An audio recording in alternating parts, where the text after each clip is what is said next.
سعودی government نے بیرون ممالک سے آنے والوں کے لیے عمرے پر پابندی لگا دی، ایسی صورت میں جن لوگوں نے احرام باندھ لیا وہ کیا کریں؟ دیکھیں، اگر جیسے ابھی ایک کرونا وائرس کی وجہ سے سعودیہ نے پابندی لگائی ہے کہ کوئی بھی شخص عمرہ کرنے کے لیے نہیں آ سکتا سعودی عرب،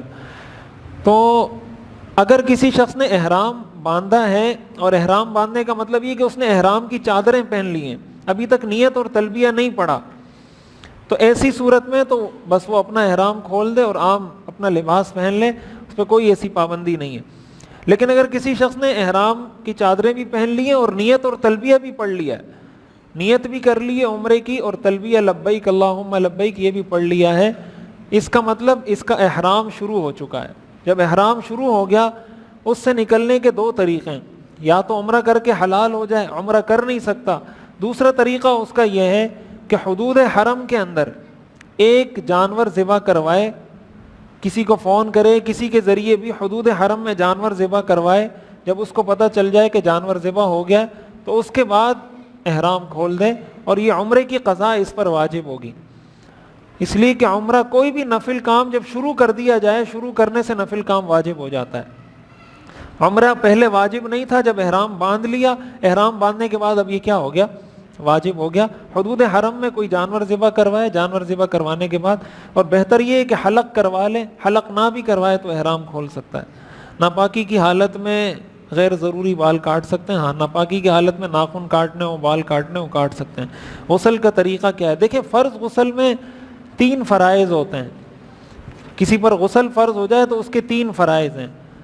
پہلا فرض کلی کرنا، منہ میں پانی ڈالنا، اچھے طریقے سے گلے تک غرارے کرنا تاکہ اچھے طریقے سے گلے تک پانی پہنچ جائے۔ روزے کی حالت میں غرارے کرنا منع ہے، اس لیے اگر روزہ ہو تو ایسی صورت میں صرف پانی ڈالیں، کلی کر کے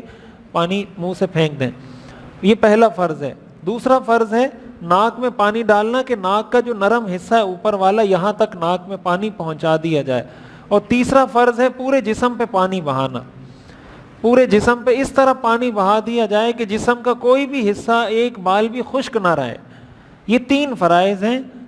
کلی کرنا اچھے طریقے سے، ناک میں پانی ڈالنا اور پورے جسم پہ پانی ڈالنا، یہی غسل کا مسنون طریقہ، یہ تو فرائض ہیں۔ اور مسنون طریقہ یہ ہے کہ انسان جب غسل کرنے جائے